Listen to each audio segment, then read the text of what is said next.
4 sir एक question का था ये बड़ा ऑनलाइन स्टूडेंट के बाद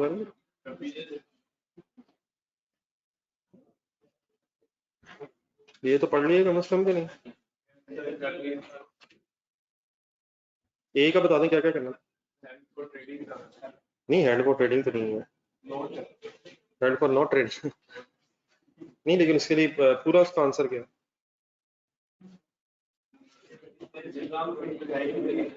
इक्विटी इंस्ट्रूमेंट है, fair value through other comprehensive income पे आ सकता है, लेकिन अगर चाहे तो even then fair value through profit loss पे भी आ सकता है।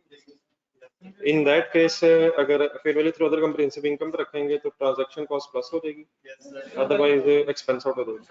23.5 मिलियन हो जाएगा, अदरवाइज 23 हो जाएगा, 0.5 मिलियन एक्सपेंस आउट। सेकंड बता, पूरी बात बता। नहीं, इन्वेस्टमेंट इन डेट इंस्ट्रूमेंट है ये भी, मतलब डेट इंस्ट्रूमेंट इशू किया हुआ है, परचेज किया हुआ है, तो financial asset in the form of debt instrument. आगे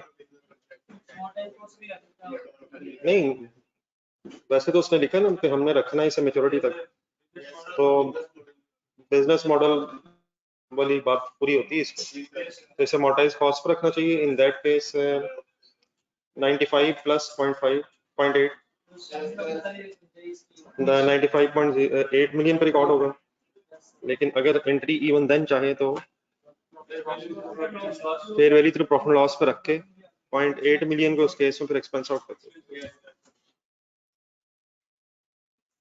ठीक है, कोई मसला तो नहीं इसमें, वो रिवाइज कर लिए कल क्वेश्चन क्लास में करो। जिन एक दो लोगों ने किया, जरा और ऊंचा बोलने सबकी तरफ से होने लगा, बोलने में क्या हर्ज है, वो बैग की तरफ से मैं बोलने लगा, नहीं किया। क्वेश्चन नंबर 1 कर रहे थे कल हम, 1 या 2 स्पीड अप हो रही है, जरा मुकाया काम होता है।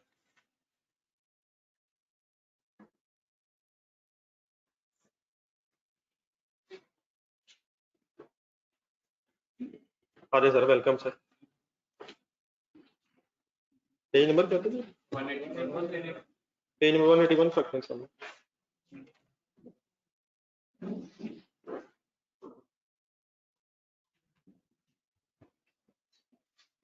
ये कहाँ तक आ गया था?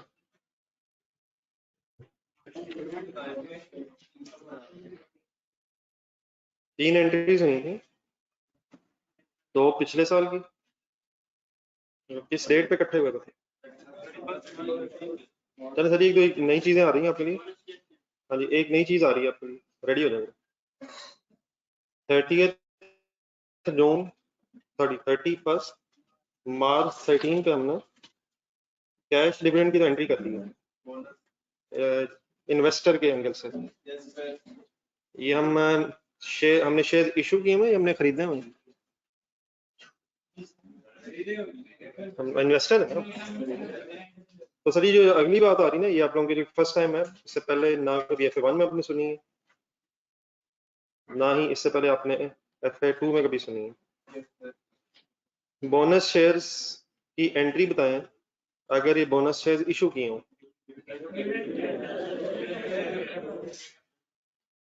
डिविडेंड डेबिट और शेयर कैपिटल क्रेडिट, ये इफेक्ट्स पर जाते हैं, इक्विटी में रहते हैं, या प्रीमियम में से या रिटेन अर्निंग में से लेस हो जाएगा डिविडेंड, और शेयर कैपिटल में क्रेडिट होता है। लेकिन अब आप इस वक्त हैं इन्वेस्टर, इन्वेस्टर को ये शेयर्स मिल रहे हैं, बताएं क्यों?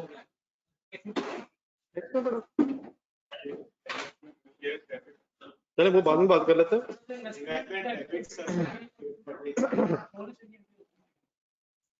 कैलकुलेटर जरा पकड़ा, नहीं 1 मिनट, कैलकुलेटर पकड़ा। 10% बोनस शेयर है, तो नंबर ऑफ शेयर्स हमारे पास कितना है? तो ये तो बता दें यार, ध्यान रखें 20,000 शेयर ही है ना, नहीं मतलब शेयर्स 20,000 है, तो शेयर्स में इजाफा होगा सर जी, शेयर्स में इजाफा होगा सर, तो टोटल हो जाएंगे हमारे पास 22,000 शेयर्स, 2,000 शेयर्स एक्स्ट्रा मिलेंगे। स्टेटमेंट ऑफ फाइनेंशियल पोजीशन जरा ज़हन में लाएं।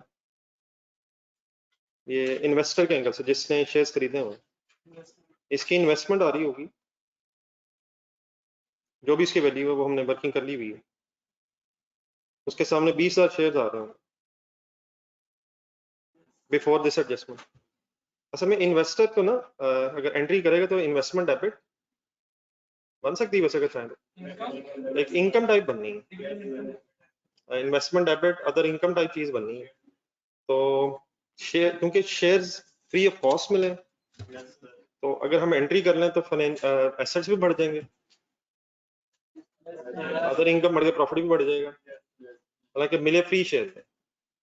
जो कंपनी इशू करती है उसका भी इफेक्ट सिर्फ इक्विटी के अंदर अंदर ही नेट हो जाता है, मतलब प्रीमियम या रिटेन अर्निंग्स डेबिट और डिविडेंड क्रेडिट। तो इसमें क्योंकि रिसोर्सेज ना जाते हैं और ना ही इनफैक्ट आते हैं, मतलब कैश रिसोर्सेज सच नहीं है, सिर्फ शेयर्स में इजाफा होता है। इसलिए फिर इन्वेस्टर की बुक्स में ये लिखें छोटी सी लाइन, आप जब भी एंट्रीज करते रहे पहले वो कंपनी के एंगल से करते रहे जो कंपनी शेयर इशू कर रही है। तो इन्वेस्टर के एंगल से जो मैं बात कर रहा हूँ, शायद फर्स्ट टाइम आप सुन रहे हैं मेरे से कम से कम, बाकी नौजवानों में लगता है बहुत कुछ और भी सुना हुआ, एक लाइन लिख रहे हैं, no entry is made of bonus shares in case of shareholder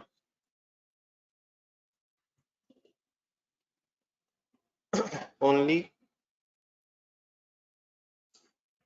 number of shares that is 2000 in this case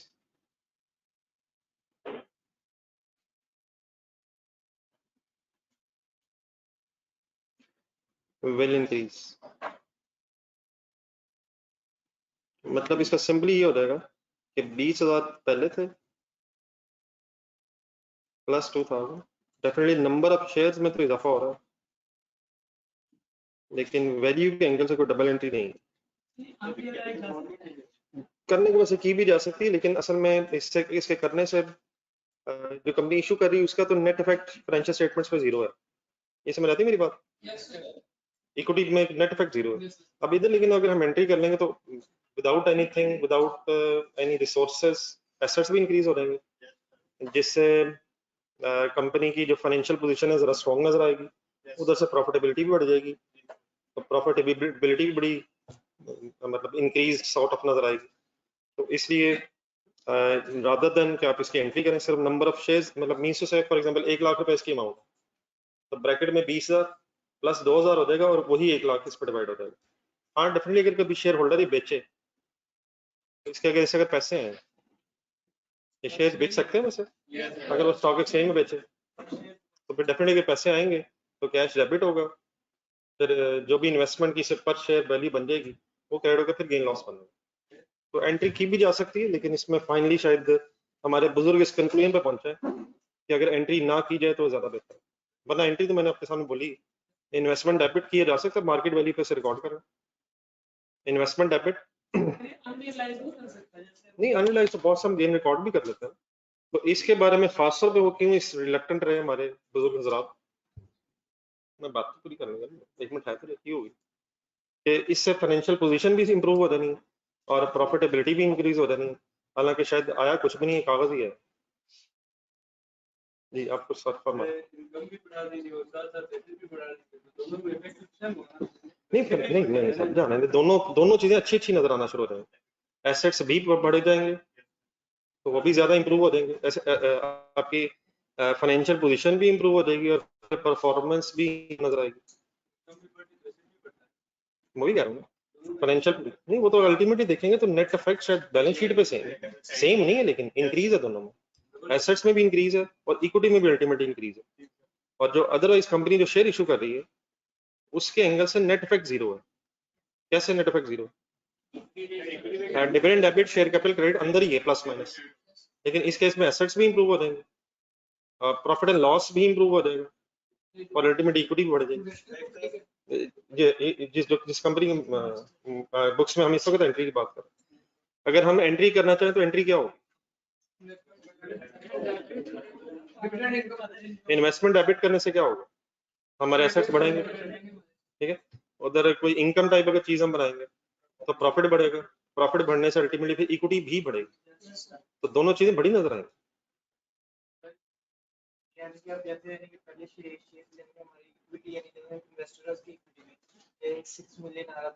नहीं नहीं, इस तरह से है बस 20,000 आ रहे थे प्लस 2,000 आगे अमाउंट रिमेन्स अनचेंज्ड। मतलब लेट्स अज्यूम ये अमाउंट अगर थी 1 लाख, तो पहले 1 लाख डिवाइडेड बाय 20,000 करके पर शेयर अमाउंट आती थी।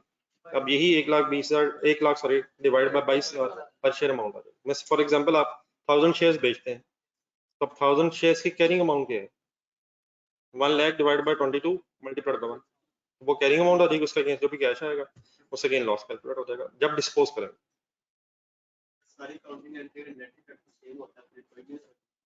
नहीं वो उस तरफ ना जाए, वो तो बात आपकी सारी सही है, लेकिन वो तो हर डेबिट और क्रेडिट अगर ट्रायल बैलेंस मैच होता है, बैलेंस शीट भी मैच है, तो नेट तो जीरो है, लेकिन एसेट्स भी नजर आ रहा है। नहीं नहीं, मैं जो अदरवाइज बात कर रहा हूँ वो शायद मैं ये नहीं कर रहा, मैं कह रहा हूँ double entry of dividend debit and share capital credit का नेट इफेक्ट इक्विटी के अंदर अंदर ही है। इट मींस हमारे एसेट्स पे फर्क नहीं पड़ रहा, हमारी को लायबिलिटीज पे भी नहीं पड़ा, और नेट इफेक्ट हमारी इक्विटी पे भी जीरो है, ये मैंने कहा। तो उधर भी सिर्फ हुआ क्या कि रिजर्व्स में से शेयर कैपिटल में फिगर ट्रांसफर होगी, और यहाँ लेकिन अगर एंट्री करेंगे आप तो एसेट्स में भी इंप्रूवमेंट है, परफॉर्मेंस समझ जाएंगे, प्रॉफिट में भी इंप्रूवमेंट है, और अल्टीमेटली इक्विटी में भी इंप्रूवमेंट है। मतलब this entry will affect your statement of financial position भी and statement of profit and loss भी। एंट्री कर लेते हैं यार, जाने दें, इन्वेस्टमेंट डेबिट डबल एंट्री पूरी करवाएं, आपको इनकम ही रिकॉर्ड करेंगे, तो अदर इनकम कह रहा तो इन्वेस्टमेंट डेबिट मींस एसेट बढ़ेंगे, एसेट बढ़ेंगे मींस नहीं, एसेट बढ़ेंगे मींस एसेट बढ़ेंगे, स्टेटमेंट ऑफ फाइनेंशियल पोजीशन में एसेट्स इंप्रूव नजर आएंगे। अदर इनकम क्रेडिट मींस पहले प्रॉफिट भी बढ़ेगा, फिर अल्टीमेटली इक्विटी भी बढ़ेगी, तो दोनों चीजें बढ़ेंगी। अगर सिर्फ स्टेटमेंट ऑफ फाइनेंशियल पोजीशन के एंगल से भी देखें, एसेट्स भी बढ़ेंगे और इक्विटी भी अल्टीमेटली बढ़ेगी। लेकिन अगर आप एंट्री करें इशूइंग कंपनी के एंगल से, तो डिविडेंड डेबिट और शेयर कैपिटल क्रेडिट ये statement of change in equity में एक कॉलम में प्लस और एक में माइनस होगा, माइनस प्लस होना है, तो नेट इफेक्ट इसलिए टोटल वाले कॉलम में यहाँ पे जीरो होता है। Dividend debit share capital credit will have ultimately no effect on equity of the business and otherwise भी तो उसका फर्क नहीं आ रहा। मतलब मैं ये इसलिए बता रहा हूँ कि वहां एंट्री अगर कर भी ले जाए तो उसका तो इक्विटी पे इफेक्ट है, लेकिन वो भी एक कॉलम से दूसरे कॉलम में बस प्लस माइनस होगा। ठीक है बात, क्या फाइनली क्या बात हुई, एक नजर सेंटेंस पढ़ने का मन लिखा।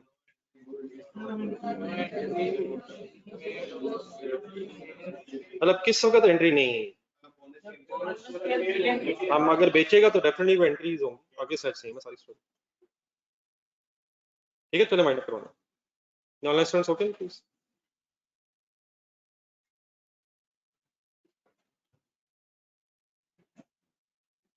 नेक्स्ट डेट बोले, एक और एंट्री आपके सामने आ रही है। सर जी हिम्मत किया करें यार, एकदम आगे तो सी फिलहाल सुबह सुबह सुबह सुबह ही थक गए हैं, अभी तो फ्रेश उठ के आए माशाल्लाह। डेट ही हो जाए शायद, ऑनलाइन स्टूडेंट से बता देंगे। अब यहाँ से एक नई बहस शुरू हो रही है 1 जून 13 पे, नहीं 1 जून 13 पे एक नई बहस मीन्स हमारी ये जो कंपनी थी जिसमें हमारी इन्वेस्टमेंट थी उसे टेक ओवर कर लिया एक और कंपनी ने। और सर ये तो देख रहे हैं हम कौन है, ओमेगा। हमने इन्वेस्टमेंट की थी AWL में, AWL को एक्वायर कर लिया है HL ने, और फिर एक लाइन अंडरलाइन कर लें उसने कैसे एक्वायर किए।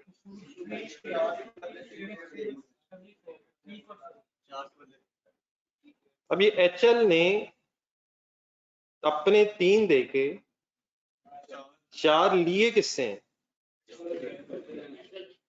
नहीं HL ने कितने देके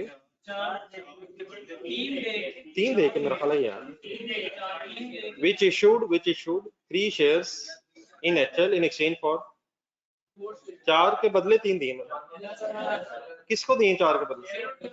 अब AWL तो लिखा हेल्ड इन AWL, लेकिन AWL में कुछ शेयर होल्डर्स होंगे, तो हर शेयर होल्डर से 4 लिए गए, और उसको किसके 3 दिए गए? AWL के 4 लिए गए हैं और 3 दिए गए। हाँ, वर्किंग करवा दो। अब हम HL के एंगल से वर्किंग कर रहे हैं AWL के? हाँ जी, हम बिल्कुल सही, शुक्र है हमारी की आवाज से आवाज आई है सर, खा गया मैं। हम ओमेगा के एंगल से कर, और omega was a share holder in AWL। तो ओमेगा के पास कितने शेयर्स थे? नहीं, 20 नहीं थे सर, 22 हो गए शेयर से, 22 हो ही गए। तो ये वर्किंग पहले पूरी करवा दीजिएगा। अब 22,000 शेयर्स किसके पास है? किसके? ओमेगा के पास है AWL के। अब जरा से 12 पढ़ें और ये फ्रैक्शन वगैरह सही बनवानी है। बस ये फाइनल करना है, डिवाइड बाय 3 करूंगा। इस शेयर होल्डर को अपने 4 के बदले 3 मिलने हैं, या इस शेयर होल्डर को अपने 3 के बदले 4 मिलने? इस शेयर होल्डर को किसके 3 मिलने हैं? अपने 4 के बदले। तो डिवाइड बाय क्या करें? ये ऑनलाइन स्टूडेंट से बता दो, आप लोग करें, कंप्लीट करें।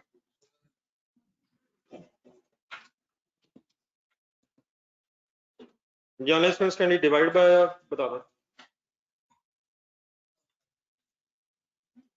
बेटा 2-3 तो बता दो।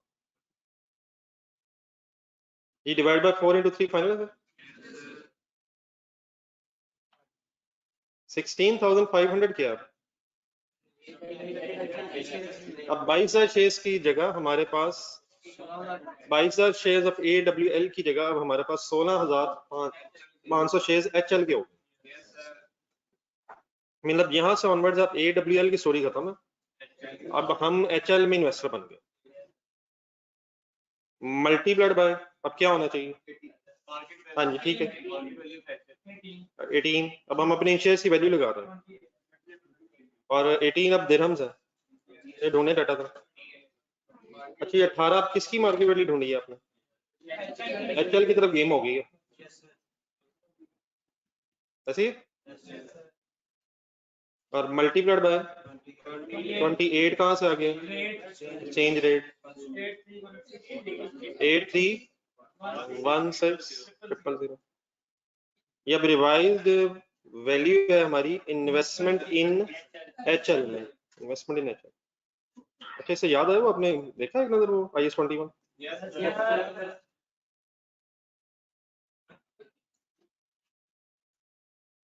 मॉनेटरी एसेट्स मेजर होते हैं, मॉनेटरी एसेट्स रीमेजर होते हैं, means receivables and payables. Non monetary assets अगर कॉस्ट मॉडल पे हो तो बस जिस वक्त आते हैं उस वक्त एक दफा अगर किसी फॉरेन करेंसी में है तो उस वक्त रिकॉर्ड हो जाएंगे, उसके बाद सब्सिक्वेंटली कोई उनकी रीमेजरमेंट नहीं।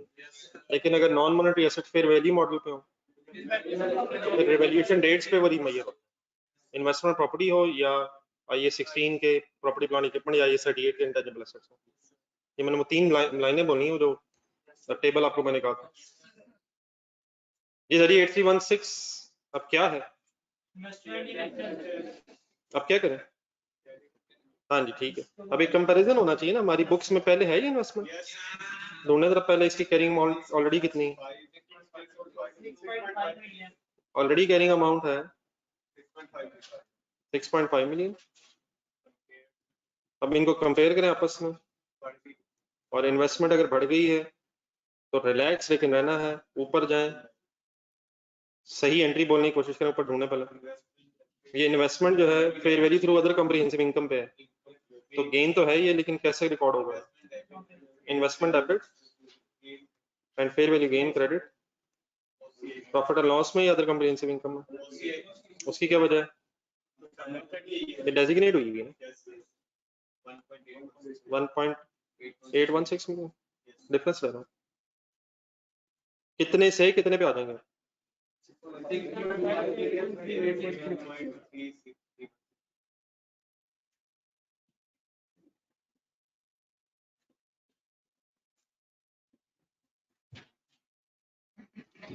कहते जो इन्वेस्टर था OL, उसने अब उसकी अब इन्वेस्टमेंट होगी HL में, और अकॉर्डिंगली अब उसके शेयर्स तो कम हो गए हैं। ये भी जरा देखना, अब शेयर्स फाइनल कितने? तो अकॉर्डिंग उसकी मेजरमेंट सॉर्ट ऑफ हुई है कि जब ये टेक ओवर हुआ है तो उस टेक ओवर के बाद हमारी इन्वेस्टमेंट अब कितने पे आ गई। अभी भी हम किसकी बुक्स में एंट्रीज कर रहे हैं? अगर हम शुरू में ऐसे कर रहे हैं कि हमने लिखा हुआ इन्वेस्टमेंट इन जी जी अगर बट हाँ नहीं अब वो देख लें, वो तो इंग्लिश के वर्ड्स ही बदलने। अगर आप उसे investment in AWL credit and investment in HL debit तो वो मेरा ख्याल है मर्जी है, हो सकती है। जिस तरह वो अगर कैपिटल वर्क इन प्रोग्रेस पहले बन रहा हो और फिर एसेट कंप्लीट हो जाए तो एक ट्रांसफर एंट्री हो सकती है। ये आगे चले सर, वाइंड अप करवा दें सर जल्द से। फाइनल अपडेट कौन सी, कोई डिफरेंट है? 31 दिसंबर 13 पहले आ जाएगा या फाइनल डिविडेंड आ जाएगा?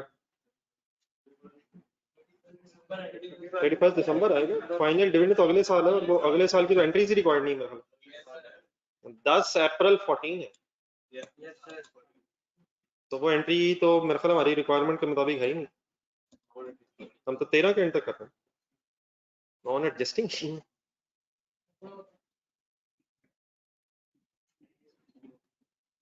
ये 31 दिसंबर 13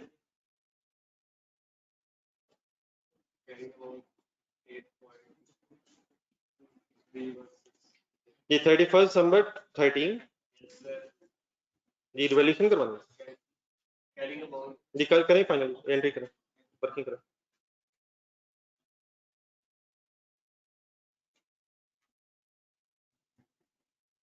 ये हमें पता बाई 22,000 शेयर्स के अगेंस्ट मिले ही सिर्फ 16,500 शेयर्स हैं।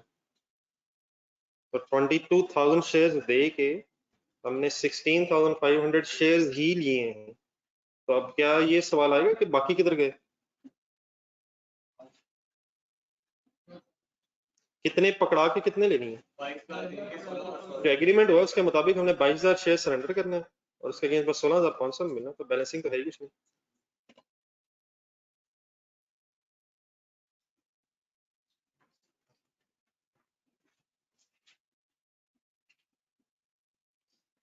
फेयर वैल्यू बनेगी सर 16,500 की बेस पे multiplied by 19.5 into 28.7 9234 double 25 and carrying amount before this entry is 831 600. Difference is 918. ये नहीं है ये भी।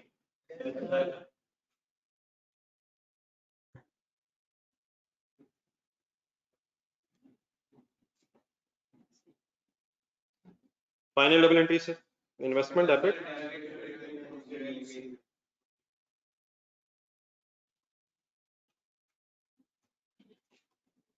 Nine one eight double 25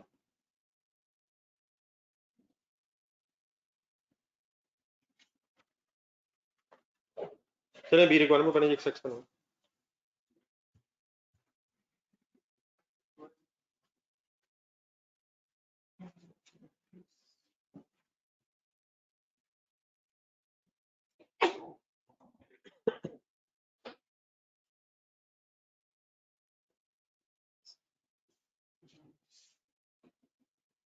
एक्सेक्स required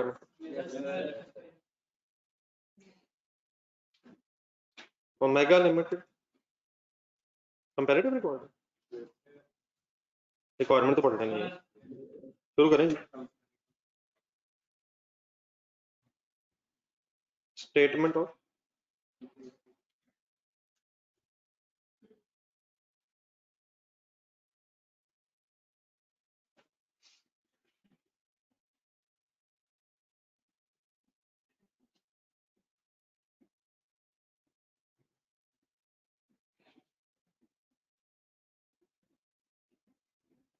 कुछ बच्चों के शायद आई कैप के वो फॉर्म डाउनलोडिंग और कोई फीस वाला का जो वाउचर है उसमें प्रॉब्लम आ रही है शायद, आपको तो नहीं आ रही? अगर किसी को आ रही तो टी रूम में कंसल्ट कर लीजिएगा, वो हेल्प कर देंगे आपको। कुछ बच्चे कह रहे हैं पता नहीं फीस का वाउचर सही नहीं आ रहा। चलेगा नहीं, इशू तो ठीक है। ये ऑनलाइन स्टूडेंट्स को भी जरा मैसेज करवा दें for the year ended 31 December 13 rupees में ही गेम चल रही शायद।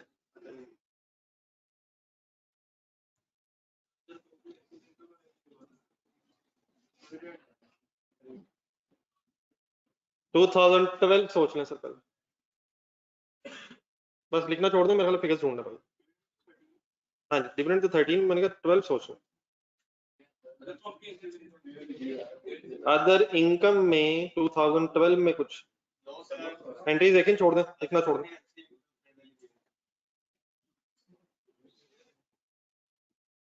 हाँ जी ओसी आएगी, लेकिन 2013 में आ रहा है, 13 में अदर इनकम में कुछ फिगर बोल दो।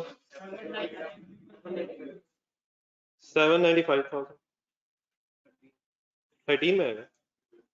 कल एक मिनट लिखना छोड़े, अदर कम्प्रिहेंसिव इनकम में प्रेजेंटेशन जरा सही तरह देखने के फरमान। अदर कम्प्रिहेंसिव इनकम आ रहा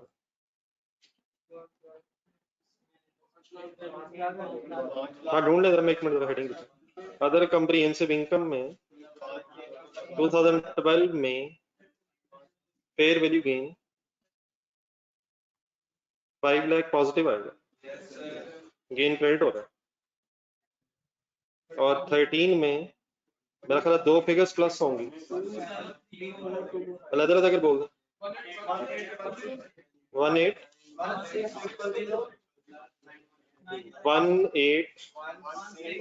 000 प्लस 91822 527 ये आनी फॉर द ईयर फिगर्स ही हैं यहाँ, और फिर चेंजेस इन इक्विटी में उधर दिखाता हूँ फिर मैं। आ जाए यहाँ तक बस यही फिगर है।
इकट्ठे हैं सब।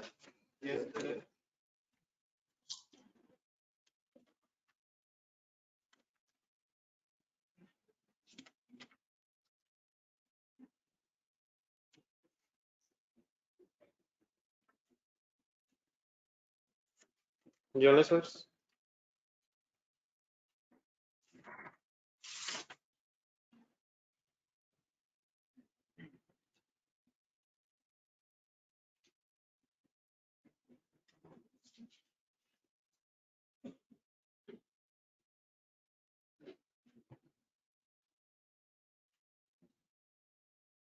ये जो कंपनी डिक्लेयर करती है बोनसेस, उसकी एंट्री तो हमें पता है, वो तो वही है।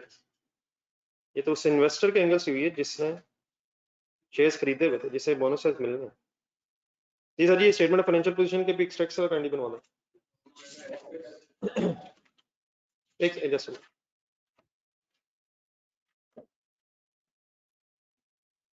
इन्वेस्टमेंट अब नॉन करंट एसेट्स में क्यों लिखवा रहे हैं? क्योंकि fair value through other comprehensive income पे शॉर्ट टर्म ट्रेडिंग के लिए नहीं है, तो इन्वेस्टमेंट की कैरिंग अमाउंट सुना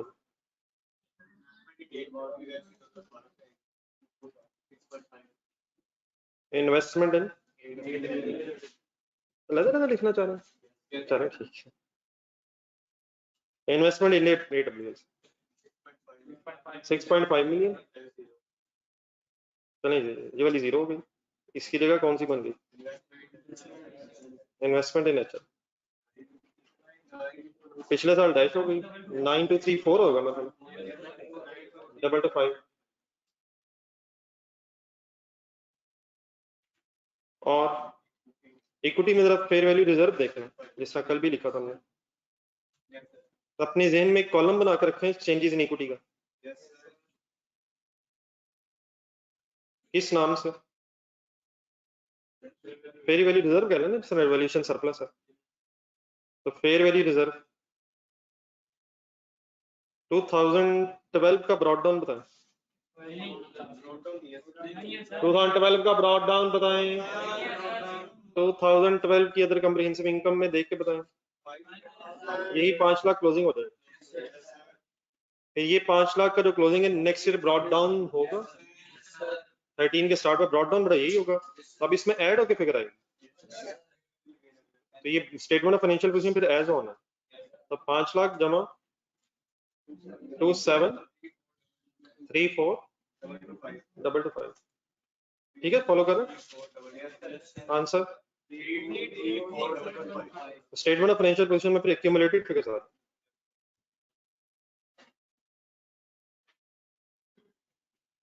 ठीक है, कंप्लीट कर।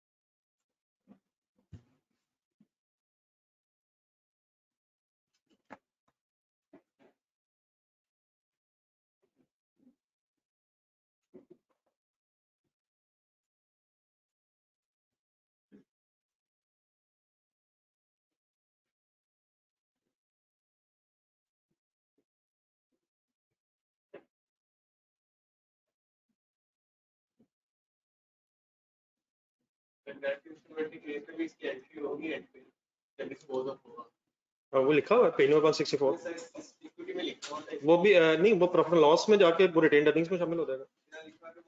ओसी debit profit loss credit profit में शामिल होके रिटेन्ड अर्निंग्स में आ जाएगा। यहाँ सरप्लस ट्रांसफर वाली एंट्री होगी जिस वक्त ये जो आपके पास इक्विटी वाला, इसमें एंट्री होगी सरप्लस डेबिट, जिसमें surplus debit retained earnings credit होता है, मींस प्रॉफिट लॉस में फिगर नहीं आएगी, रिटेन्ड अर्निंग्स में प्रॉफिट फॉर द ईयर आ जाएगा, बाद में ट्रांसफर होगा। इसमें लिखा हुआ है डेट इंस्ट्रूमेंट में ये एंट्री पहले ईयर एंड पे हो जाएगी, प्रॉफिट लॉस में फिगर आ जाएगी, और फिर वो automatically profit for the year में शामिल होकर चेंजेस इन इक्विटी में चली जाएगी। हाँ जी, पिछले साल के जब डिस्पोजल हो जाएगी तो जितना डिस्पोजल से रिलेटेड फेयर वैल्यू रिजर्व होगा वो प्रॉफिट एंड लॉस में जाएगा इन केस ऑफ डेट इंस्ट्रूमेंट, और फिर वो रिटेन्ड अर्निंग्स में शामिल हो जाएगा, और in case of equity instrument वो directly statement of changes in equity में उस तरह नजर आएगा जिस तरह I-16 में होता है, लेकिन डिस्पोजल पर ये ईयर वाइज ट्रांसफर नहीं होगा सरप्लस, ये जो रिजर्व आ रहा है ये ईयर वाइज रिटेन्ड अर्निंग में जाएगा, इसकी कोई डेप्रिसिएशन की स्टोरी तो नहीं है, इसमें डिस्पोजल पे जाना। पेज नंबर 164/5 देखना जरा, ये सर फेयर वैल्यू रिजर्व्स पड़े हुए हैं, ये साथ साथ ट्रांसफर होंगे या डिस्पोजल पे होंगे, उसकी क्या वजह? हमने तो ये कहा था कि अगर कस्टम्स आइलैंड है तो ईयर वाइज होता है सर, वो डेप्रिसिएशन के साथ साथ होता है। लैंड सेल में जरा, अगर लैंड की वैल्यूएशन हुई हो तो वो भी डेप्रिशिएट नहीं होती, तो वो भी फिर एक ही दफा डिस्पोजल पे होती है। तो ये जो इन्वेस्टमेंट्स है ये भी एसेट, कोई डेप्रिशिएबल एसेट्स नहीं है, डिस्पोजल पे जितना बड़ा होगा वो फिर ट्रांसफर होगा, ठीक है। जिस तरह जरा एक पेज पीछे जाए जरा, यहाँ पढ़ रहे हैं इसका पेज नंबर 163 पे मरहला, एक 10,000 की एंट्री अपने वो जो फिगर भी फिर ठीक की थी, अगर आपने ये सारे इन्वेस्टमेंट भेज दिए तो फिर रिजर्व डेबिट और फिर रिटेन्ड अर्निंग्स क्रेडिट, ये डेट इक्विटी इंस्ट्रूमेंट के केस में, और अगर डेट इंस्ट्रूमेंट होता तो ये वर्ड्स बस इस तरह हो जाते, अदर कम्प्रिहेंसिव इनकम डेबिट और प्रॉफिट लॉस पर है वही कॉन्सेप्ट वही, ये नोट कर लीजिए। पेज नंबर 170 निकालना पड़ेगा, एक तो आखिरी जरा बहस आएगी।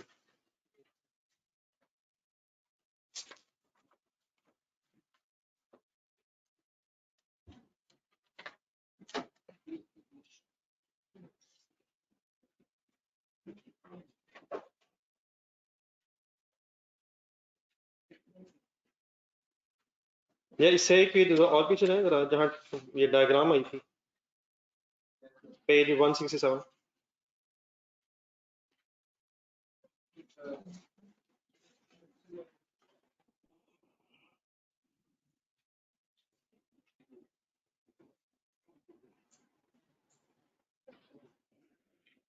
फाइनेंशियल लाइबिलिटीज की बेटा बहस फाइनल करनी है जरा। फाइनेंशियल लाइबिलिटी में दो चॉइसेस थी, पढ़ने देखना दोबारा। अमोर्टाइज कॉस्ट का ट्रीटमेंट तो कुछ हमें आइडिया हो गया है, जरा मेरी तरफ देख के बोलेंगे अमोर्टाइज कॉस्ट का आइडिया क्या हो गया?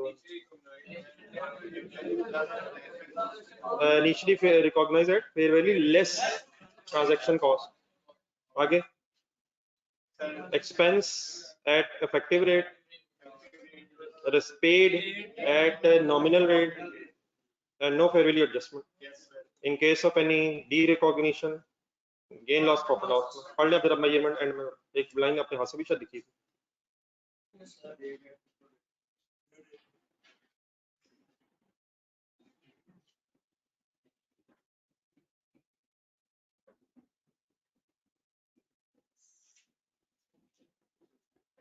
एक दूसरी चॉइस राइट साइड पे देखो, fair value through financial liabilities at fair value through profit loss. इसमें fair value through other comprehensive income वाली ऐसा यहाँ बात नहीं है, लेकिन अभी आ जानी थोड़ी सी।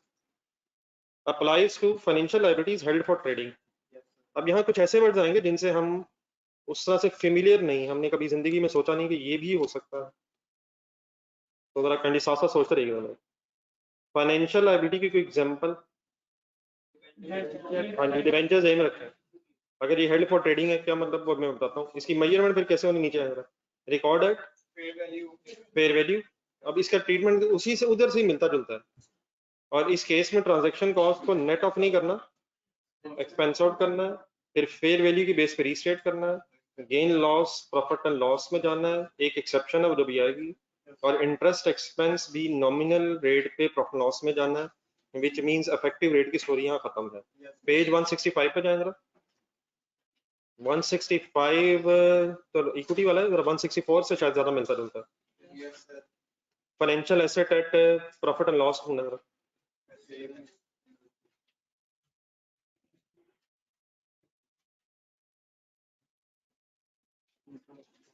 ये पहला बोले उधर देख के क्या है, recorded fair value, no transaction cost, plus नहीं होनी, एक्सपेंस आउट होनी है, फेयर वैल्यू पे रिकॉर्डिंग करनी है, लेकिन डिफरेंस आए तो प्रॉफिट लॉस में जाना। इंटरेस्ट एक्सपेंस वहां भी nominal value, coupon rate, actual rate की बेस पे इफेक्टिव रेट की स्टोरी नहीं है, यहाँ भी नहीं। अब ये बात इतनी सी ध्यान में रखे 170 पेज पर।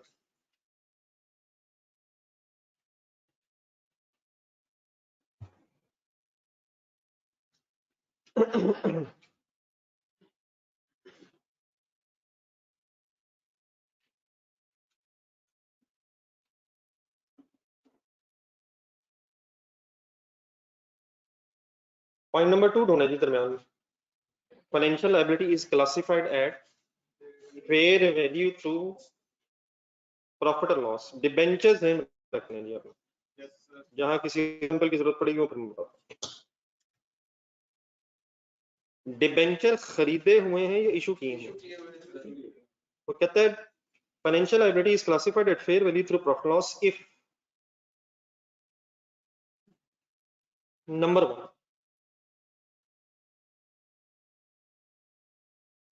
it is held for trading, liability held for trading, नहीं कहा यही हुआ। डिबेंचर्स इसलिए इशू किए गए हैं ताकि इनकी ट्रेडिंग की जा सके। डिबेंचर इशू की एंट्री बोलो, आपके पास कैश आ गया, डिबेंचर किसके पास चला गया, इन्वेस्टर के पास। अब अगर ये लिस्टेड डिबेंचर हो तो स्टॉक एक्सचेंज में ट्रेड हो रहे होंगे, क्या आप अगर चाहें तो स्टॉक एक्सचेंज में जाके एग्जिस्टिंग इन्वेस्टर से दोबारा अपने डिबेंचर्स परचेज भी कर सकते हैं। वहां आपको प्राइस पे ट्रेड हो रहे होंगे मार्केट में, मार्केट में किसी प्राइस पे ट्रेड हो रहे होंगे, कोई भी विलिंग बायर जाके प्राइस ऑफर करके अपने डिबेंचर्स को खरीद सकता है। तो क्या हम भी उसमें हो सकते हैं? अब हमें फायदा नुकसान क्या, वो इंशाल्लाह भी बात सामने आ जाएगी। लेकिन अगर फॉर एग्जांपल हम डिबेंचर्स खरीद लें तो एंट्री बताएं। नहीं, अब इन्वेस्टमेंट तो नहीं है, हमने तो इशू किए हुए थे, हमारी लायबिलिटी खत्म हो रही, डिबेंचर डेबिट रीपरचेज हो रहे हैं, हमारे लिए तो रीपरचेज।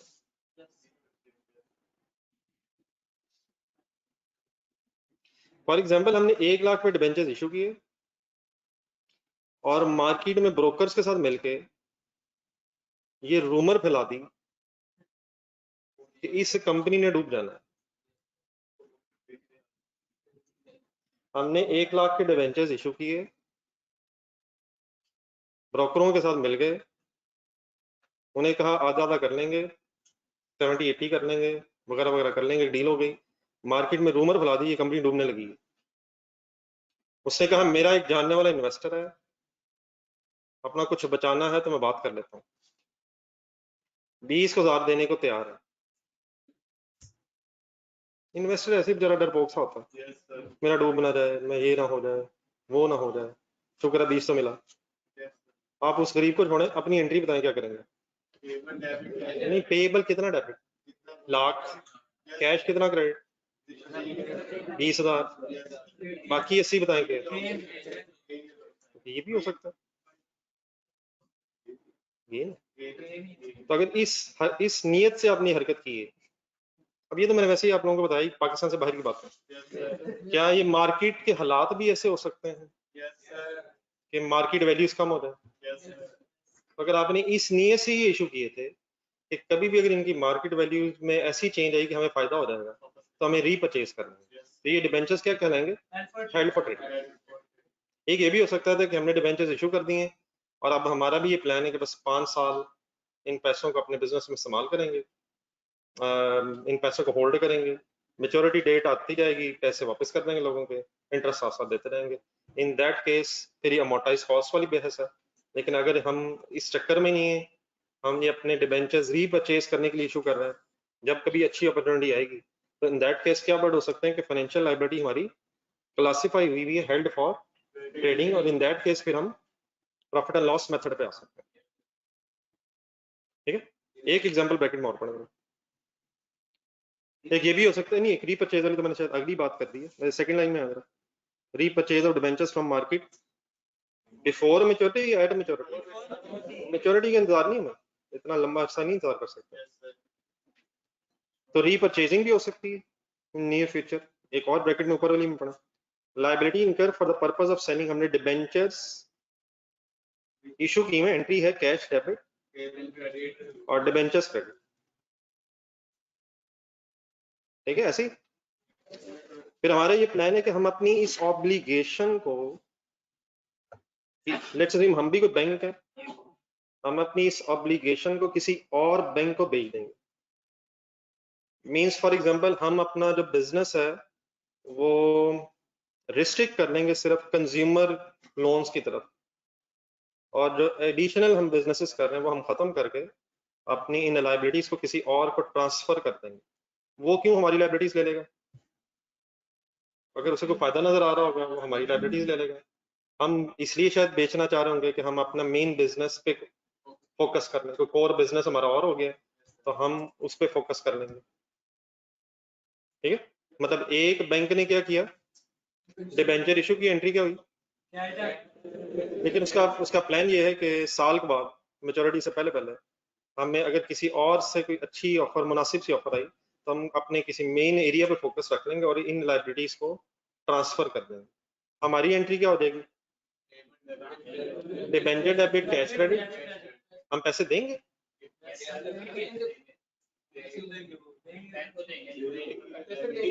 कुछ ना कुछ सेटलमेंट होगी ना बस में। तो अगर फॉर एग्जांपल इस तरह का प्लान है तो ये हो जाएगा हेल्ड फॉर ट्रेडिंग। और ये भी हो सकता है कि नियर फ्यूचर में मार्केट से खरीद लेना, एक है किसी और पार्टी को बेचने का प्लान है, या फिर दूसरा ये भी हो सकता है कि हमारा प्लान है कि स्टॉक एक्सचेंज में से जाके से रीपरचेज कर लें। इन दैट केस फिर हम कहाँ जा सकते हैं, कहाँ की बजाय अमोर्टाइज कॉस्ट की बजाय हम fair value through profit loss में ला सकते हैं। बाकी भी एग्जांपल्स और मैं बताता हूँ, यहाँ तक जरा वर्ड्स दो हाईलाइट कर लें, हेल्ड फॉर ट्रेडिंग या रीपरचेजिंग इन नियर फ्यूचर। अगर ऐसा हो जाए तो क्या करेंगे फिर आप?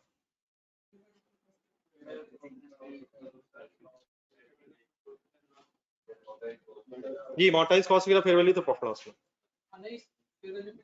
जी नहीं मतलब अगर ये ऐसे हो जाए तो फिर फेयर वैल्यू पे आता है। अगर हमारा ये नहीं सर मैं वही कह रहा हूँ ना, फिर हम अमोर्टाइज कॉस्ट की बजाय fair value through profit loss method पे आता है, मतलब बाद में नहीं, मतलब अगर हमारा शुरू में ये इरादा है तो हम कहाँ की बजाय कहाँ आ जाएंगे, और अमोर्टाइज कॉस्ट पे जाने की बजाय fair value through profit loss. लेकिन ये कब हो सकता है? अगर ये हेल्ड फॉर ट्रेडिंग हो या रीपरचेजिंग इन फ्यूचर। ठीक है बेटा, ऑनलाइन स्टूडेंट्स साथ है।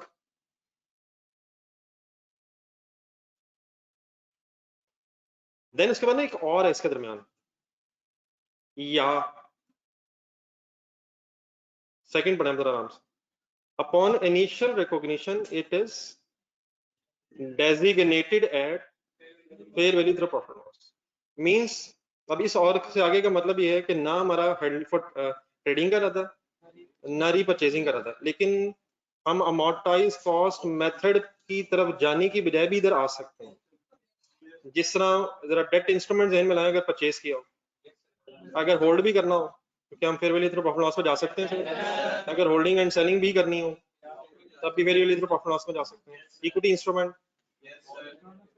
इंस्ट्रूमेंट अगर हमने स्ट्रेटेजिक पर्पसेस के लिए रखा भी हो तब भी हम fair value through profit loss में आ सकते हैं। इवन इन दिस केस कि अगर हम चाहते हैं तो अमोर्टाइज कॉस्ट मेथड पे रहने की बजाय इधर आ सकते हैं, इवन दो कि हमने इस फाइनेंशियल लायबिलिटी को ट्रेडिंग के लिए नहीं और रीपरचेजिंग के लिए नहीं रखा हुआ, तो शुरू में हम इसे डेजिग्नेट कर देंगे कि हमने even then fair value through profit loss पे आना है, और इट मींस हम आ सकते हैं।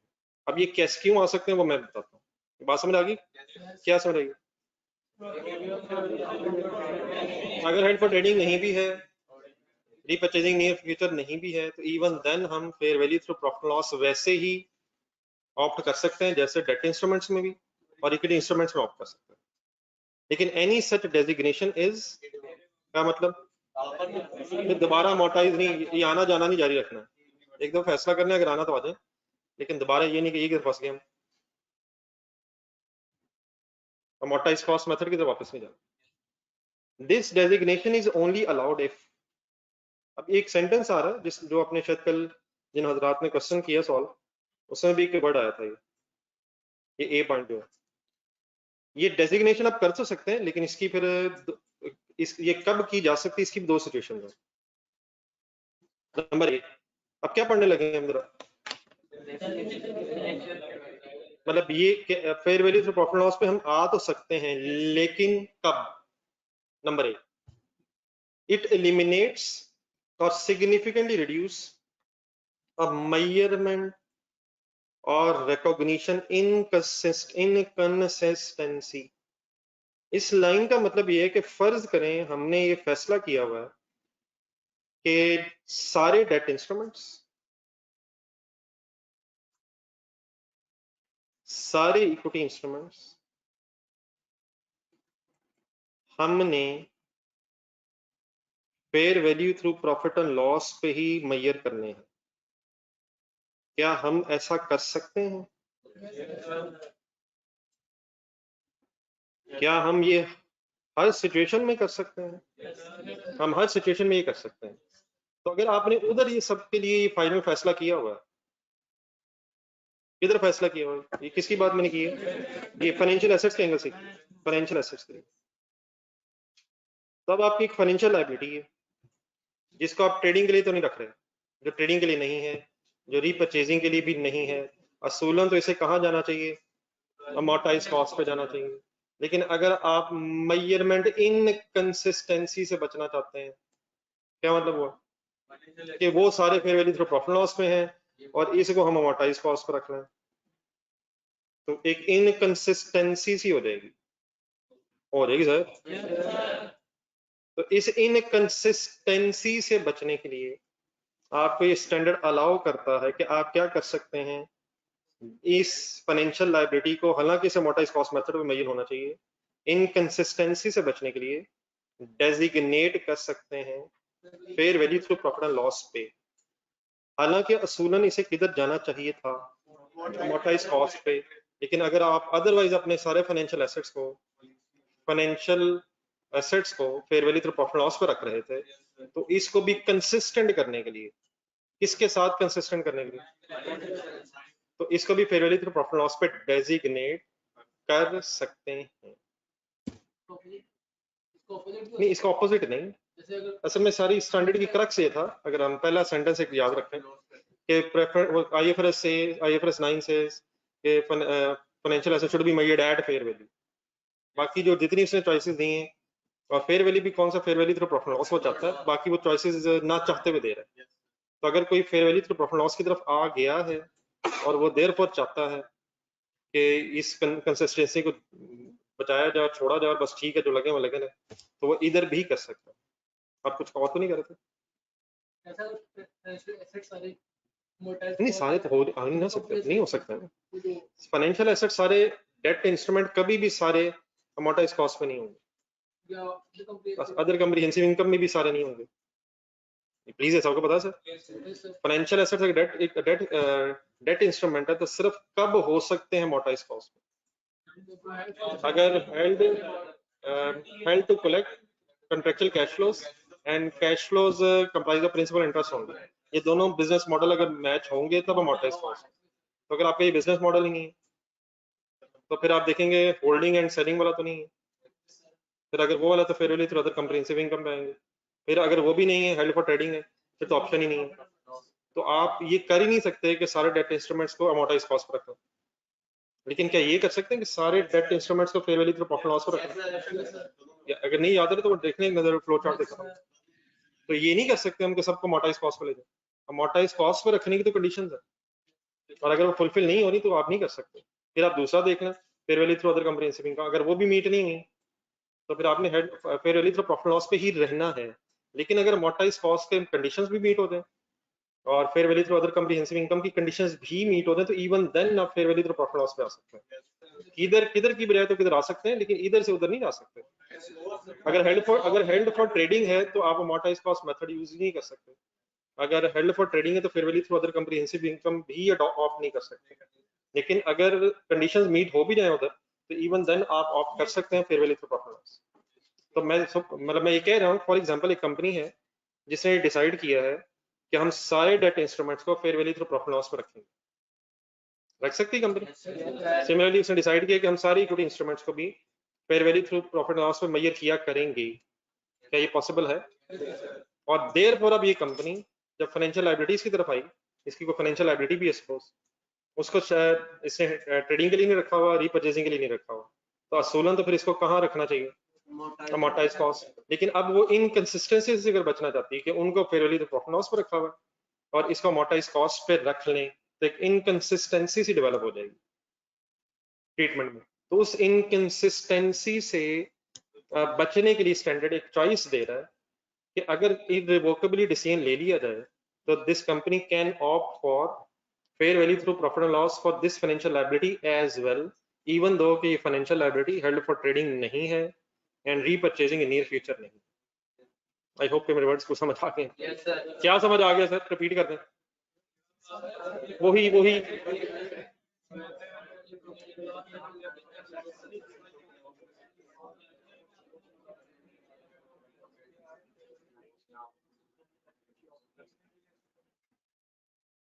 असल में सर ये जो फाइनेंशियल एसेट्स फाइनेंशियल लायबिलिटीज है ना, ये बैंक्स हो गए, इंश्योरेंस कंपनीज हो गई, और भी जो इन्वेस्टमेंट कंपनीज होती हैं जिनका काम ही शेयर्स खरीदना परचेज करना, तो उनमें और आजकल फाइनेंशियल सेक्टर में, फिर ग्लोबल फाइनेंशियल सेक्टर्स में ये सारा यही काम हो रहा है। तो हमें तो शायद लगता होगा, हम अगर मैन्युफैक्चरिंग बिजनेस के एंगल से देखें तो शायद इसमें तो एक कोई आइटम होगी, लेकिन अगर कोई आप बैंक जहन में रखें, इंश्योरेंस कंपनी जहन में रखें, वो तो पैसे लेके उन्हें इन्वेस्ट ही करना है, तो उनकी तो सारी फाइनेंशियल स्टेटमेंट्स में यही एसेट्स आ रहे होंगे और यही शायद लायबिलिटीज इशू की होंगी, तो उनका तो काम ही सारा ये है। इसलिए मैंने आपको बताया था इसमें तो बड़ी डिटेल गाइडेंसेस हैं और इसके तो बड़े बड़े स्टैंडर्ड्स बने हुए हैं, तो इसमें तो बहुत ज्यादा डेप्थ है, तो हम तो सिर्फ शायद इसका बड़ा एक ओवरव्यू सा शायद ले रहे हैं। तो मीन्स मतलब ये जो सब कुछ हम कर रहे हैं कि ये कर ले वो कर ले, कंपनी ने पहले डिसीजन लेना है, फिर ऑडिटर्स ने आना है, ऑडिटर्स ने फिर ये सारा वेरीफाई करना है कि क्या ये जो डिसीजन हुआ था उसकी बेस पे फिर अकाउंटिंग भी हो रही है नहीं। तो अब ये फॉर एग्जांपल उन्होंने फाइनेंशियल लायबिलिटी को fair value through profit loss पे रख दिया किसी कंपनी ने, तो ऑडिटर्स आके देखेंगे कि क्यों रख ली है, स्टैंडर्ड ये कब इजाजत देता है, बताएं जी कब इजाजत देता है? जब इनके आप वो सारा वो देखेगा, डॉक्यूमेंट्स देखेगा कि क्या इन्होंने उधर क्या रखा हुआ था, इधर क्या रखा हुआ था, तो वरना बता आपको पता ही ऑडिटर कितना सख्त होता है, वो वैसे ही हर वक्त ऑडिट रिपोर्ट क्वालिफाई करने के चक्कर में रहता है। एक और देखें, अब ये क्या है जी, और नहीं या तो ये हो तो मतलब क्या ये हो, या तो डेबिट हो जाए या क्रेडिट हो जाए, यार कमाल हो गई यार। पर हेडिंग ये चल रही है कि हम इनिशियल रिकॉग्निशन पे डेजिग्नेट कर सकते हैं, एक या तो क्या हो जाए, हम इनकंसिस्टेंसी को रिड्यूस करना चाहते हैं, एलिमिनेट रिड्यूस करना चाहते हैं, खत्म करना चाहते हैं या तकरीबन खत्म करना चाहते हैं। दूसरा ये कि हम इवन देन डेजिग्नेट कर सकते हैं कि हमने इनकंसिस्टेंसी खत्म करने के लिए नहीं, लेकिन हम even then fair value through profit loss पर डेजिग्नेट कर सकते हैं अगर, अब अगर ध्यान रखें जरा 20 सेंटेंस पढ़ो, because the financial liability is evaluated by the entities key management personnel, तो board of directors समझ लें आप, key management personnel, CFO समझ लें, CFO गरीब सा आदमी आदमी होता है, CEO समझ लें, CEO का कह लें या board of directors सही हो सकता, टॉप मैनेजमेंट स्ट्रेटेजिक मैनेजमेंट आप जैसे,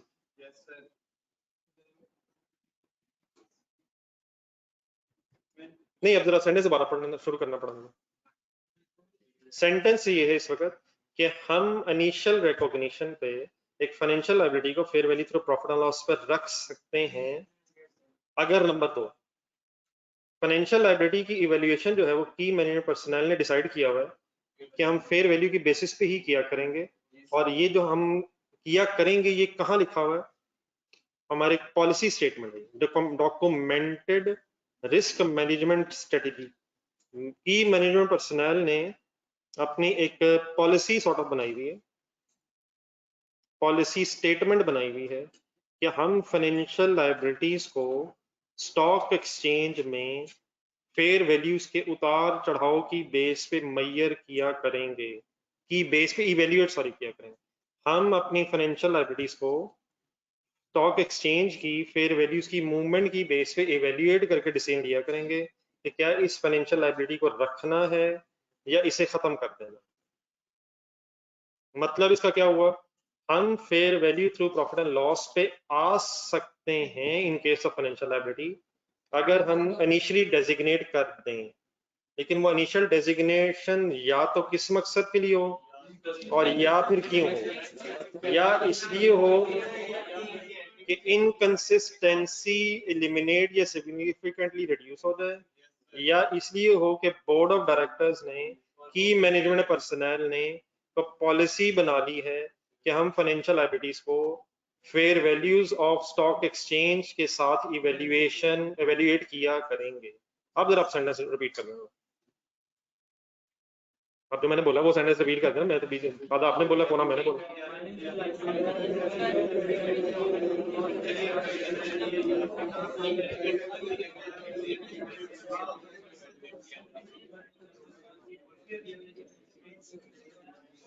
पूरे इस स्टोरी का क्रक्स जो ऊपर पॉइंट नंबर 2 जहां से आया था वहां से लेके जहां तक बी तक हम पहुंचे, किसी भी फाइनेंशियल लायबिलिटी को आप fair value through profit loss पर रख सकते हैं अगर वो हेल्ड फॉर ट्रेडिंग हो या रीपर्चेजिंग इन नियर फ्यूचर।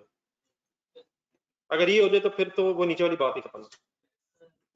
लेकिन इवन देन कि अगर हेल्ड फॉर ट्रेडिंग नहीं है, रीपर्चेजिंग इन फ्यूचर नहीं है, तो हम उसे इनिशियली डेजिग्नेट कर सकते हैं eight fair value through profit loss. लेकिन ये डेजिग्नेशन हम या कब और या कब कर सकते हैं ये फाइनल करते हैं।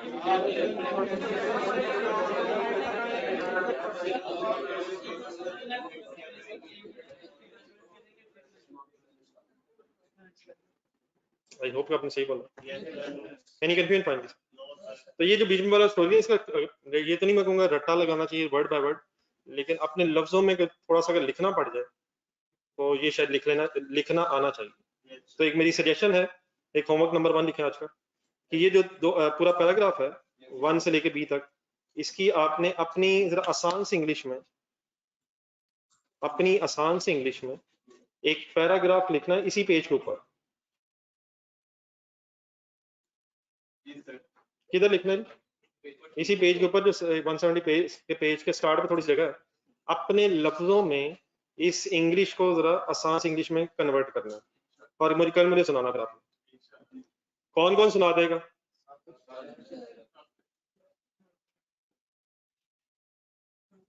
Accounting treatment of financial liabilities और fair value through profit loss. आज बाकी बात खत्म करें, जल्दी हो जाएगा सर, ऐसे बोरिंग से हो गया जी। अगर financial liability fair value through profit loss में ये करेंगे तो ये वही पॉइंट्स हैं जो आपने वो पेज 167 पर राइट साइड पे पढ़े थे।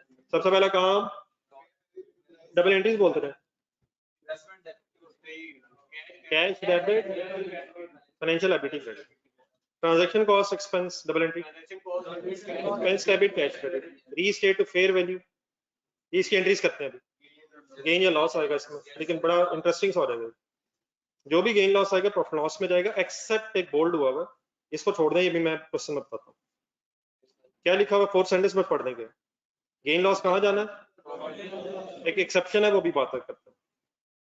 इंटरेस्ट एक्सपेंस किस रेट की बेस पे कहाँ जाना है? Nominal rate means coupon rate, coupon rate means actual rate. दोबारा एक दफा अपने हाथ से, इट मींस वो अमोर्टाइजेशन टेबल बनना, उसकी जरूरत नहीं है। Date, effective rate, actual rate की स्टोरी नहीं है। एक छोटी सी example, mouse limited issued 10,000 debentures on 1st January 15. Sorry, zero कम होगा या पूरा? 1 लाख debentures, 1 लाख करना, zero come. On 1st January 15 proceeds totaling कितने पे? 1 लाख। डिबेंचर्स कितने पे? 2 लाख की एंट्री बनेगी या 1 लाख की? On 31st December 15 the debenture had a fair value of 3 lakh. Mouse Limited designated these debentures to be held at fair value through profit loss. कर सकते हैं? क्यों? क्यों और क्यों? हाँ नहीं, डेजिग्नेट कब कर सकते हैं? एक तो है वो हेल्ड फॉर ट्रेडिंग, वो तो रखने ही है। Elimination of inconsistency, elimination or significantly reduce the inconsistency. या management has a policy of evaluating the financial liability on fair value basis. Finally, transaction cost incurred by Mouse Limited comes to 1,000. Entries बोले जी, 2 लाख की entry, cash या bank debit, debenture, financial liability credit, 1000 की entry, transaction cost debit, cash credit, fair value ignore हो जाएगी। अगर amortise cost method हो तो ignore हो जाएगी, अगर फेयर वैल्यू मेथड है तो गौर से देखें जरा। कैरिंग अमाउंट बताएं, 200,000, फेयर वैल्यू बताएं, डिफरेंस गेन आ गया, नो सर, ये गेन बिल्कुल उलट हो गई है। बिल्कुल सही, ये तरीका है सही सोचने का। लायबिलिटी कितने से कितनी हो गई, तो डिबेंचर्स क्रेडिट, ये इस तरह से है ना। बस स्टॉक एक्सचेंज में हमने 2 लाख के इशू किए थे, 3 लाख के हो गए। अब अगर हमें अगर खरीदने पड़ जाए तो सेटलमेंट पे लाख ज्यादा देना पड़ेगा। क्या एंट्री करेंगे? डिबेंचर क्रेडिट, तो लॉस बनेगा, तो फेयर वैल्यू लॉस। अभी तक हमें यही पता है कि प्रॉफिट लॉस पर बन रहा है, तो यार ये तो फेयर वैल्यू बढ़ रही है।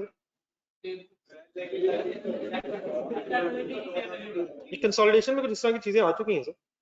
अगर फॉर एग्जांपल सब्सिडी का कोई प्रोविजन फॉर बैड डेट्स का बैलेंस हो, सब चीजें हो गई हुई हैं, बड़े हो गए हैं, और प्रोविजन बढ़ी हो, प्रोविजन क्रेडिट, बाकी फिर ये लॉस टाइप चीज बनेगी। एसेट्स बढ़ रहे हैं, एसेट डेबिट गेन बनेगा, और अगर लायबिलिटीज बढ़ रही हैं तो आपकी लायबिलिटीज बढ़ रही हैं, कैसा लग रहा है? अच्छा लग रहा है यार, 2 लाख से 3 लाख यार, लेकिन लाइबिलिटीज बढ़ रही, लाइबिलिटीज बढ़ रही। ठीक है सर। तो नेक्स्ट पेज पे लिखी हुई एंट्रीज, मैंने चलो मैंने आपको लिखने को नहीं कहा, देखने का फेयर वैल्यू एडजस्टमेंट हुई है फाइनेंशियल लाइबिलिटी की, और लॉस है फेयर वैल्यू लॉस।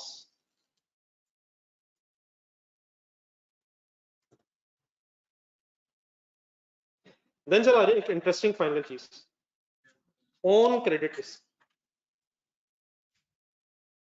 एडेट्स की एंट्री बोला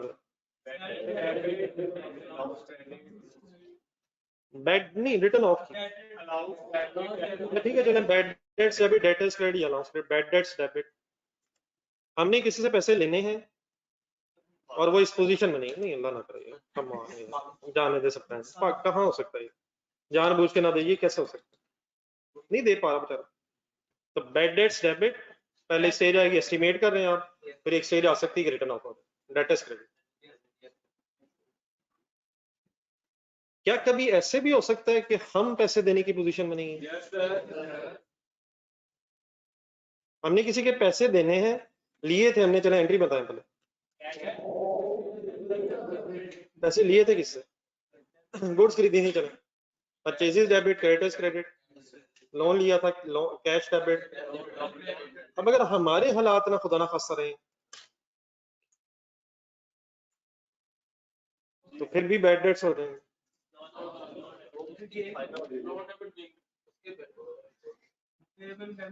तो यहाँ लिखा हुआ ओन क्रेडिट रिस्क, हमारे पे भी क्रेडिट रिस्क हो सकता है। क्रेडिट रिस्क से मुराद उधार का रिस्क, लेकिन ओन हमारे उधार का रिस्क, बस ये बात ध्यान में रखे पड़ेगा।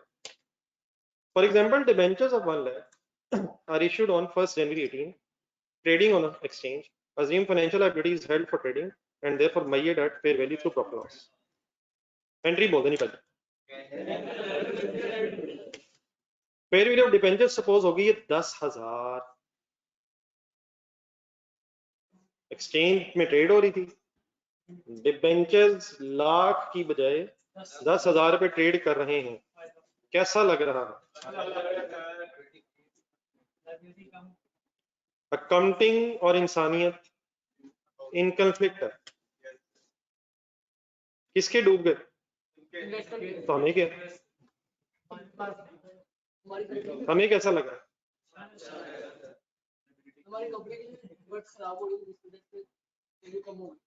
सारी शैतानियत आ रही है ज़हन में। कितने से एंट्री होगी? इंसान जस्टिफाई करता है, कोई शैतान आ गया सामने, कोई मसला नहीं यार, की होगी तो मजबूर है, क्या होगी, कोई नहीं खैर है, तो सो रहा है थका हुआ रात को, मोबाइल देखता रहा, रहने इस टाइम ना उठी, बीमार हो जाएगा, ठीक है घंटा ठहर कर, क्या होगी, आज रहने दे, आज रहने दे, आज ना जा, बहुत गर्मी है, कॉलेज ना जा, आराम से सोच, आराम से रात को लेट सोया, बीमार हो जाएगा, ये ना सेशन सारा बर्बाद हो जाएगा, तो कल से पढ़ नहीं दोबारा। ऐसे ही होता सर, मेरे साथ भी होता, आपके साथ नहीं होता होगा। सारे उस वक्त ख्यालात जो है ना, जब कोई अच्छा काम करने लगे, जब भी कभी, सारी दुनिया जहान के बेहतरीन आइडियाज, और अगर फॉर एग्जांपल अदरवाइज हम बैठे मोबाइल खोल के, रिक्रिएशन भी इंपॉर्टेंट होती है, कोई मसला नहीं, एंजॉय योरसेल्फ, क्या हो गया, सारा दिन पढ़ता ही रहेगा, अभी रहने दे, चार्जिंग तो खत्म हो, इतनी मुश्किल से चार्जिंग होगी, बाद में पता नहीं लाइट आई ना, ठीक है मतलब ठीक है जी सर जी, गेन हो रहा है लॉस हो रहा है? अब सर ये हमने जरा इस गेन को फर्दर जरा एनालाइज कर, इन दिस केस, अब ये पेन हाथ में रखते हैं, जरा एक स्टोरी सी है,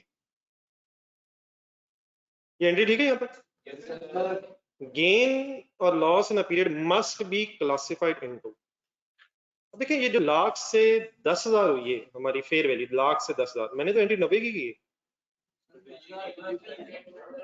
लाख से 10,000 ही हुई है, ये तो डिफरेंस की एंट्री की, लाख से 10 पे आने की एंट्री की, ये जो लाख रुपए से 10,000 फेयर वैल्यू रह गई है, इसकी क्या वजह है? इसकी दो वजूहत हो सकती हैं। एक तो ये है कि मार्केट कंडीशंस खराब हो रही हैं। देखिए आप फॉर एग्जांपल किसी बिजनेस मुल्क में बिजनेस कर रहे हैं जहाँ के इकोनॉमिक हालात खराब है, तो क्या उसका इम्पैक्ट आपके बिजनेस पे भी होगा? आप सुनते रहते होंगे पॉलिटिकल अनस्टेबिलिटी, माशी अनस्टेबिलिटी वगैरह वगैरह, उससे हर कंपनी को इफेक्ट होता होगा। लेकिन एक वजह ये भी हो सकती है कि मुल्क के हालात अल्हम्दुलिल्लाह ठीक है, लेकिन हमारी कंपनी के हालात ऐसे हैं कि जिसकी वजह से हमारी कंपनी की सिक्योरिटीज की वैल्यूज कम है। बाकी बिजनेसेस बड़े अच्छे जा रहे हैं, लेकिन हमारी कंपनी के फाइनेंशियल हालात, हमारे बहुत सारा लोन हो गए, लाइबिलिटीज बढ़ गई हैं, कोई कहीं से उम्मीद नहीं है इनफ्लोज आने की, जिसकी वजह से हमारे माली हालात खराब होने की वजह से हमारी कंपनी की स्पेसिफिकली फाइनेंशियल पोजीशन खराब है। ये भी हो सकता है कि ओवरऑल बिजनेस एनवायरनमेंट खराब हो गया हो जो सबको अफेक्ट कर रहा हो, और ये भी हो सकता है कि सिर्फ स्पेसिफिकली हमारा मसला हो। तो आप ये जहन में रखें, जरा नीचे पड़े जरा, ये जो गेन हुआ है या लॉस अभी आता है, लॉस की बात भी करता हूँ, ये दो वजूहत से हो सकता है, फ्रॉम क्रेडिट रिस्क अंडरलाइन, और दूसरे में जाए and other gain loss means changes in market conditions.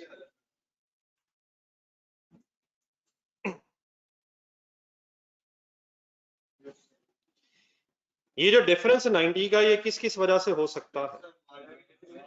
हमारे क्रेडिट रिस्क की वजह से। ये क्रेडिट समझ गए यहाँ तक? क्या है credit risk? We are unable to, we are unable to meet our liabilities.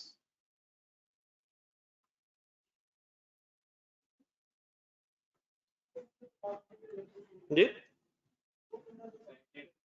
वो बंदा जो पैसे देने की पोजीशन में नहीं है। नहीं, हम अगर पैसे देने की पोजीशन में तो ऑन रिस्क हो जाएगा, ये ऑन क्रेडिट रिस्क की बात हो रही है। सर वो करे ना करे, अगर ये स्टॉक एक्सचेंज में लिस्टेड है तो प्राइसेस डाउन हो रही थी सर, उसने क्यों नहीं करनी? मार्केट आप सुनते होंगे स्टॉक एक्सचेंज में प्राइस ऊपर जा रही नीचे जा रही, तो वो बेचारा तो नहीं करना चाह रहा होगा। लेकिन हमारी कंपनी के उसके बाद लाख के डिबेंचर्स हैं, हमारे ये डिबेंचर खरीदने में कोई इंटरेस्टेड ही नहीं है, और बड़ी हद कोई 10,000 देने को तैयार है, तो वो बेचारा तो कुछ भी नहीं करना चाह रहा हो। लेकिन ये हालात ऐसे। फॉर एग्जाम्पल आपने कोई गाड़ी ली है, 50 लाख की गाड़ी ली है, अगले दिन नया मॉडल आ गया, लोग आपकी गाड़ी को देखना ही नहीं चाह रहे, तो आप तो 50 लाख से 1 रुपए भी कम नहीं करना चाह रहे होंगे, लेकिन मजबूरन अब लोग नहीं ले रहे, तो अब क्या होगा? आपकी गाड़ी की मार्केट वैल्यू कम हो जाएगी, ऐसे नहीं? तो हम तो कभी भी नहीं चाह रहे होंगे कि हमारी इन्वेस्टमेंट्स कम हो, लेकिन सरकमस्टांसेस ऐसे हो सकते हैं जिसकी वजह से वैल्यूज कम हो जाती हैं, तो फेयर वैल्यूज हमारे कंट्रोल में नहीं होते। वो ना बेचे, लेकिन अगर उसने बेचने की कोशिश की तो उसे मिलना क्या है? और एक इन्वेस्टर बन के अगर आप सोचें और आपको लग रहा हो कि यार ये 10,000 भी अब डूब जाना है, और ब्रोकरों को मिला लें साथ साथ, उन्होंने 10 भी गया, 10 भी गया, 2 दिन रह गए, 10 ये भी गया, ये भी गया, डूब जाना है, बचा लो जो बचाना, तो लोग कहेंगे चलो 10 तो बचाओ जाओ। एक वो कहता था मैं नहीं बचाना, 0 बचाए, ठीक है ना? ये तो ये हो रहा है, उस गरीब के बस में नहीं है। नहीं, लेकिन वो तो फिर मेच्योरिटी पे है ना, लेकिन उस केस में भी रिडीमेबल एट फुल है, हम पोजीशन में नहीं है, फिर वो बिकवा दो हमारी कंपनी, फिक्स एसेट सिक्योर्ड होंगे, बिकवा दो आके, कोर्ट चले जाओ, कुछ मिला मिलाया तो ले लेना, फिर फर्स्ट चार्ज है, सेकंड चार्ज है, सुना है अभी लोन्स का होता है, सिक्योरिटी जो दी होती है, ये बी लॉ में पढ़ा होगा यार, हमने तो उसी जमाने में पढ़ा, और सर मैंने भी उसी जमाने में पढ़ा था, हर चीज ना मुकर जाया करें, होता है जैसे फॉर एग्जांपल एक प्लांट एंड मशीनरी है, तो आपने उस पर लोन ले लिए, लेकिन उसकी वैल्यू ज्यादा है, एक और लोन उस पर ले लिए, फिर होता है फर्स्ट चार्ज, मतलब पहले पैसे किसको मिलेंगे, सेकंड चार्ज वगैरह, तो नहीं सुना, मैंने सुना दी। तो मीन्स अगर हम पैसे नहीं देने की पोजीशन में होंगे तो आए तो हमारा बिजनेस बिकवा दो, और क्या कर सकते हैं, और अगर उसको मिल गए तो ठीक है, फिर एसेट्स बिकेंगे, गवर्नमेंट ड्यू सेटल होंगे, फिर सिक्योर्ड क्रेडिटर्स को मिलेंगे, फिर अनसिक्योर्ड को मिलेंगे, फिर हमारे खैर हम तो पहले लेके भाग गए होंगे, तो वो तो इसी तरह ही है फिर।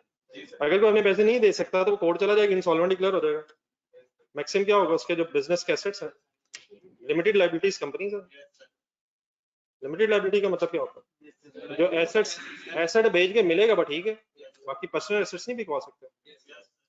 तो जिसने भी इन्वेस्टमेंट करनी उसने उसे सोचना चाहिए था, खास तौर पे हमारी कंपनी में इन्वेस्ट करते तो खास तौर पे सोचना चाहिए था। हाँ जी, नहीं मतलब खास तौर पे सोचना चाहिए था, यहाँ से बड़े रिटर्न मिलने, बाद में, लेकिन फिर मेरे जैसे टकर गए।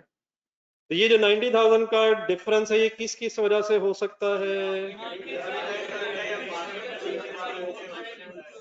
अब इसमें सर सिर्फ करना ही है, जरा नेक्स्ट पैराग्राफ में। Changes in an entity's credit risk affect the fair value of that financial liability. This means that when an entity's credit worthiness deteriorates, खराब हो जाए, किसकी क्या खराब हो जाए?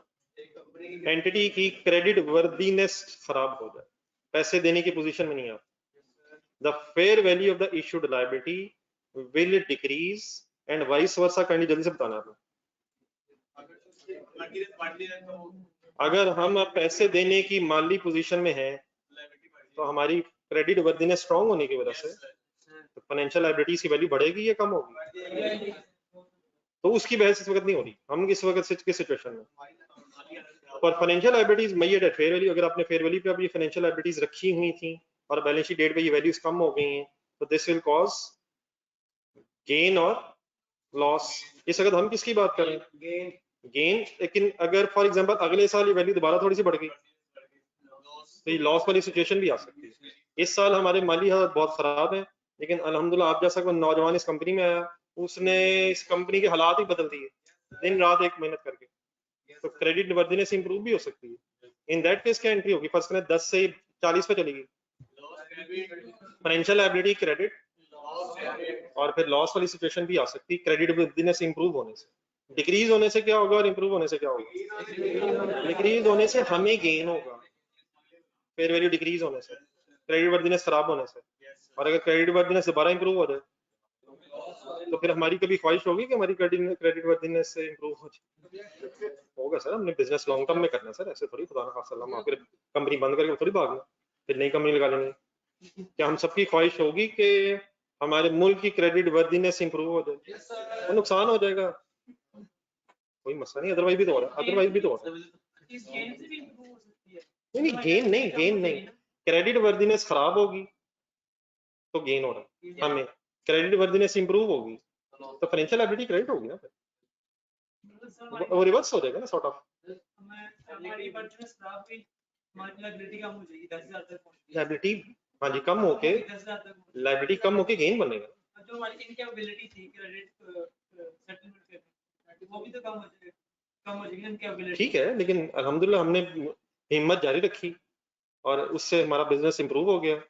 हमने कोई शेयर होल्डर से और कैश ले लिया, अल्हम्दुलिल्लाह कहीं से लोन मिल गया, उससे हमने दोबारा नए जज्बे से डिसाइड किया कि आइंदा से पूरी मेहनत से काम किया करेंगे, और अल्हम्दुलिल्लाह रब ने करम किया, हम इस पोजीशन में अल्हम्दुलिल्लाह आगे अपने पैरों पे खड़े होना शुरू हो गए। लोगों ने कहा खा गए यार, तो मार्केट में परसेप्शन चेंज हो गई, मार्केट वैल्यूज इंप्रूव हो गई और हमारी लायबिलिटी बढ़ गई। ठीक है sir. The problem is that a company with, अब ये लाइन जरा फाइनल कर लेंगे। A problem is that a company which is in severe financial trouble can record a large profit based on its ability to buy back its own financial liability at a reduced fair value. मसला ये है कि अगर हम severe financial trouble में हैं तो हम अपनी इस लायबिलिटी को वापस खरीद के कहाँ से? स्टॉक एक्सचेंज से वापस खरीद करके एक बहुत बड़ा पोर्शन ऑफ प्रॉफिट कमा लेंगे। ये जरा ढूंढे दोबारा ऊपर जाए, ये डिबेंचर डेबिट और गेन क्रेडिट हो रहा है। हमारी क्रेडिट वर्दीनेस खराब हुई है या इंप्रूव हुई? तो क्रेडिट वर्दीनेस के खराब होने से अगर हम स्टॉक एक्सचेंज पहुंच जाए तो हमें अपनी ये फाइनेंशियल लायबिलिटी कितने की वापस हो जाएगी? क्या एंट्री कर देंगे? लायबिलिटी अगर फॉर एग्जांपल ये 90 की एंट्री, एक सेकंड से निकाल दें, कंपाउंड एंट्री सोच लें, डिबेंचर्स लाख पे इशू किए थे, कैश जाएगा 10,000, तो 90,000 का प्रॉफिट जो है बहुत बड़ा प्रॉफिट हमारे अगर प्रॉफिट एंड लॉस में आ जाएगा तो उससे बहुत अच्छी पिक्चर नजर आएगी कि इतना profit.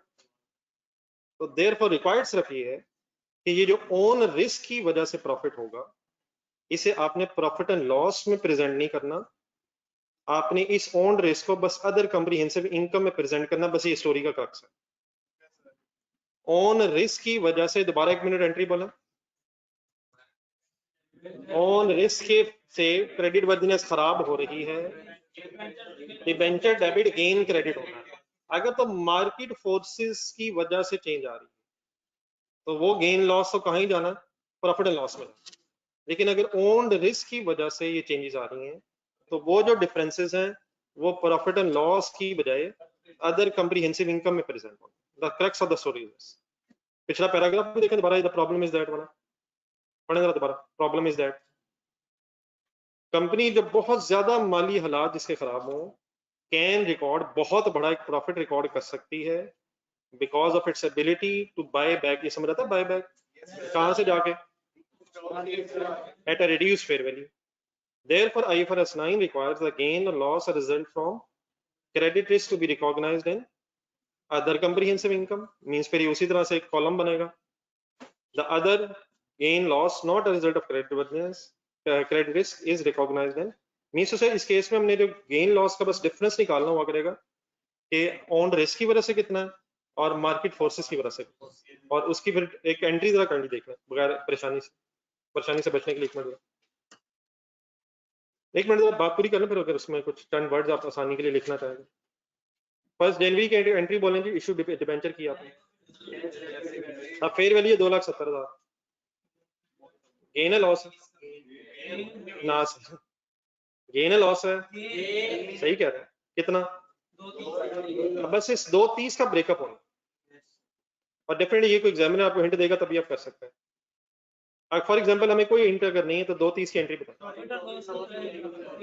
Debentures debit gain credit profit loss, fair value तो प्रॉफिट लॉस इसने प्रॉफिट लॉस में ही जाना है, लेकिन अगर इसका कोई ब्रेकअप मिल जाए ढूंढना जरा। Let's assume 2 lakh due to deterioration of on credit risk and 30,000 otherwise due to market forces, market हालात बदलने की वजह से, तो देन ये डबल एंट्री फाइनली हो जाएगी। डिबेंचर डेबिट 230, OCI में फेयर वैल्यू गेन कर रहे हैं तो थोड़ा सा बड़े अगर अपने और लगाना, फेयर वैल्यू गेन OCI में कितना, अच्छा कौन सा वाला OCI में जाना है, ये अपना अपने माली हालात के वाला OCI में, और जो डिफरेंस रह जाएगा वो as it is profit loss. तो what is the only exception to the story, अगर आप किसी फाइनेंशियल लायबिलिटी को फेयर वैल्यू पे रिकॉर्ड कर रहे हैं तो उसका जो गेन लॉस है प्रॉफिट लॉस में जाना है, unless that gain or loss results from own credit risk, in that case फिर उस डिफरेंस ने प्रॉफिट एंड लॉस की बजाय other comprehensive income. the crux of the story is this। सिर्फ डिटेरियोरेशन वाला 2 लाख, ये जो 2 लाख है ओन क्रेडिट रिस्क वाला 2 लाख, इसने प्रॉफिट लॉस में, सॉरी इसने अदर कम्प्रीहेंसिव, अपनी ओन क्रेडिट रिस्क का अदर कम्प्रीहेंसिव इनकम में, और अदरवाइज जो है वो प्रॉफिट एंड लॉस में। और अगर हमें इंफॉर्मेशन नहीं है, शायद वी अज्यूम कि ये प्रॉफिट लॉस में सारा जाना, unless we have information of own credit risk gain loss. अब इस वक्त तो गेन है, लेकिन अगर ये अगले सालों में हमारी मार्केट कंडीशन चेंज हो गई तो जितना फिर 2 लाख तक गेन गया हुआ है प्रॉफिट एंड लॉस में, सॉरी OCI में, उतना फिर शायद वहां से पहले रिवर्स होगा। लेट्स अज्यूम नेक्स्ट ईयर हो जाए, फेयर वैल्यू सपोज हो जाए 230 है, ये 270 में मांगो, लेट्स अज्यूम 6 लाख हो जाए, 6 लाख फेयर वैल्यू होगी, एंट्री बोलो नहीं पूरा इस तरह नहीं, इस तरह नहीं, मेरे ख्याल ब्रेकअप होगा। डिबेंचर क्रेडिट कितने से होंगे, हिम्मत करें 370 हो जाएगा। 370 कैसे, 370 230 नहीं 230 से नहीं वैसे किया आपने, सही नहीं किया, 270 में मार्क होगा, ऊपर से लिंक करें 270, मेरा ख्याल 330 होगा। सर जी हम 230 की एंट्री करके 5 लाख से 2,70,000 पे आ जाएंगे, 270 तक हम आ जाएंगे, तो 270 से 6 लाख पे जाएंगे तो 330, अब 330 से फाइनेंशियल लायबिलिटी क्रेडिट हुई, मेरा ख्याल इसका ब्रेकअप बनना चाहिए। अब पहले OCI डेबिट होगी, अब लॉस है ये, जी लॉस है सर, तो OCI में शायद पहले रिवर्स होगा 2 लाख, ठीक है, बाकी फिर आप वही है स्टोरी 130 प्रॉफिट लॉस में। इफ एक लिखना जरा, इफ डेट सपोज डेट क्या बनेगी 31 दिसंबर तो बहुत 16 हो रहा है, नहीं पहले फिर वही होगा ना, गेन लॉस का जो इफेक्ट था पहले ये खत्म होगा, अगर ऑन अब ओन्ड क्रेडिट रिस्क की वजह से अगर रिवर्सल होगी तो अकॉर्डिंगली प्रिस ना होगा।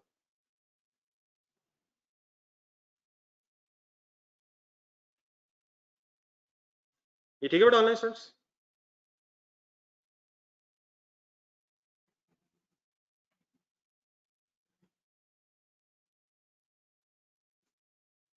ये 230 क्लियर है? 230 कैसे है?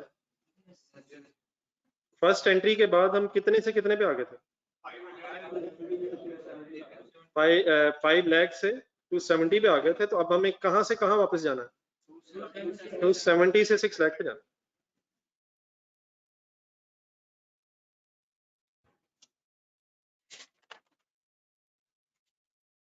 ये हम हर साल की यानी फेयर वैल्यू जी सर, फिर अगर fair value through profit loss है तो हर बैलेंस शीट डेट पे फिर आपने ये काम करना।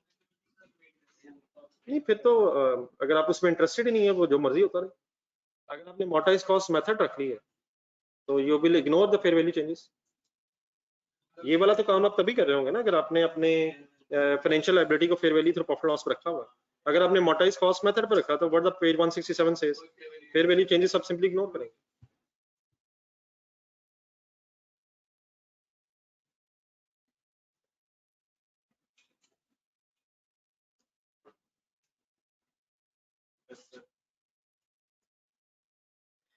इस तरह करें, आज मेरा ख्याल है जरा इसी को जरा टाइम देकर खत्म कर लें, फिर कल से ऑनवर्ड्स कुछ पुराने टॉपिक से जरा वापस आएगा।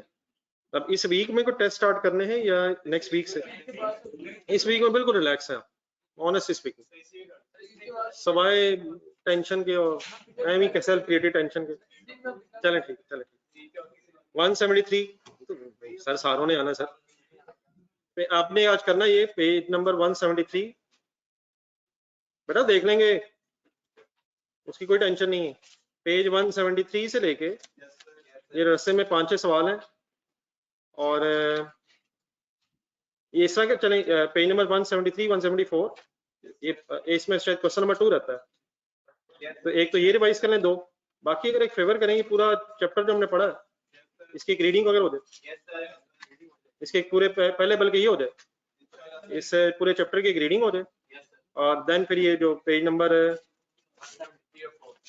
पेज 173 एंड 174 ठीक है।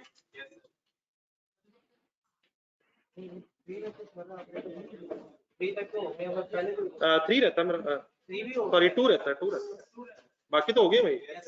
नहीं मतलब इसको जरा फाइनली की दफा इकट्ठा कर लेना जरा, मोटाइज कॉस्ट मेथड में क्या हो रहा है, fair value through profit loss में क्या हो रहा है। अल्लाह हाफिज़। ठीक है बेटा ऑनलाइन स्टूडेंट।